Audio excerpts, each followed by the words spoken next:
এই রাস্তার মধ্যে এই যে ওই অসল্লিগুলা, এই যে কি যে বিরক্ত লাগে, এটা আসলে কিন্তু রিস্ক। এটা একদমই ঠিক না। কারণ এখানে যদি ইমার্জেন্সি ব্রেক করা হয়, যতই এবিএস থাকুক আপনার, জায়গায় পড়ে যাবে গাড়ি।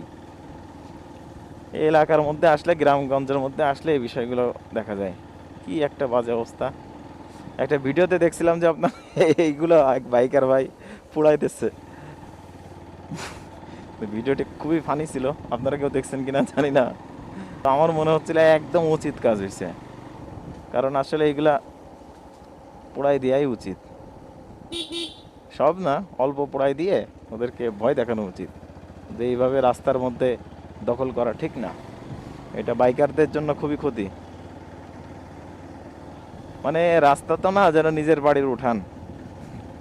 আরে কেন, বলারও কেউ নাই, কে কি বলবে, নিজেদের মতো করে ব্যবহার করতেছে। তবে এই সমস্ত চিপা রাস্তা যাই হোক মানা যায়, বাকি যে সমস্ত রাস্তা ব্যস্ত রাস্তা বা একটু মোটা রাস্তা, অনেক গাড়ি ঘোড়া চলে, ওই সমস্ত রাস্তাতে কিন্তু এইগুলা খুবই রিস্ক। নিরিবিলি রাস্তা হইলে গ্রামের মধ্যে সেটা মোটামুটি মানানসই, যেমন এই রাস্তাটা গাড়ি ঘোড়া খুব একটা চলে না। বাকি অনেক জায়গায় দেখা যায় আপনার ব্যস্ত রাস্তাতেও এইগুলা বিছায় রাখে, অনেক দুর্ঘটনার ঘটনাও শোনা যায়।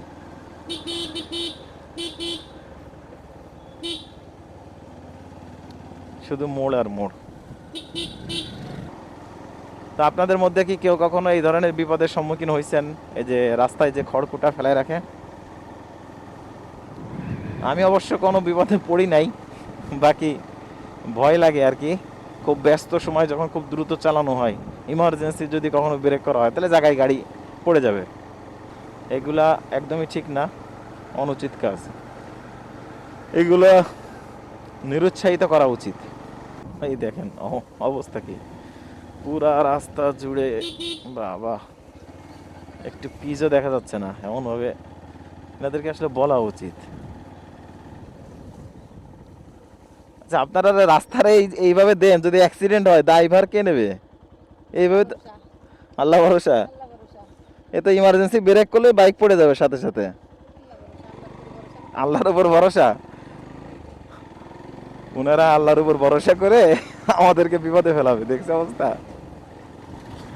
যাক, বললাম আর কি, একটু বলা উচিত, ভালোভাবে বলছি।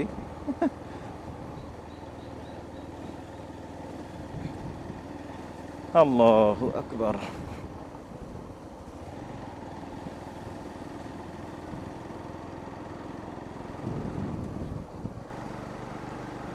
তো ভিডিওটি দেখার জন্য আপনাদেরকে অসংখ্য ধন্যবাদ। ভালো থাকবেন সবাই। আসসালামু আলাইকুম।